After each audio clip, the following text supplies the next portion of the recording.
Election പ്രചരണവും രാത്രിയിൽ വ്യാജവാറ്റും. നെടുങ്കണ്ടം ഗ്രാമപഞ്ചായത്ത് പൊന്നാമല മേഖലയിലെ സ്വതന്ത്ര സ്ഥാനാർത്ഥിയുടെ സജീവ പ്രചാരകനായിരുന്നു പിടിയിലായ ബിജു കുര്യൻ. ഇയാളുടെ പേരിലുള്ള ആൾതാമസമില്ലാത്ത വീടിനുള്ളിലാണ് എല്ലാ ദിവസവും ചാരായം വാറ്റിയിരുന്നത്.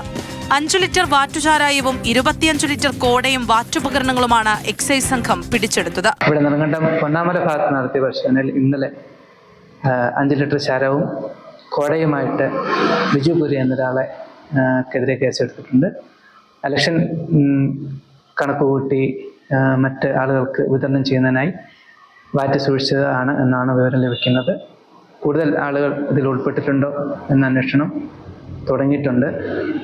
നമുക്ക് 24 മണിക്കൂറും ഡിവിഷൻ ഓഫീസർ കേന്ദ്രീകരിച്ച് കൺട്രോൾ റൂമുകൾ പ്രവർത്തിക്കുന്നുണ്ട്.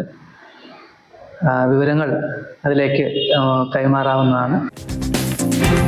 ഇലക്ഷൻ സ്പെഷ്യൽ ഡ്രൈവിനോടനുബന്ധിച്ചാണ് പരിശോധന നടത്തിയത്. സംഭവത്തിൽ കൂടുതൽ ആളുകൾ ഉൾപ്പെട്ടിട്ടുണ്ടോ എന്ന് എക്സൈസ് സംഘം പരിശോധിക്കുന്നുണ്ട്.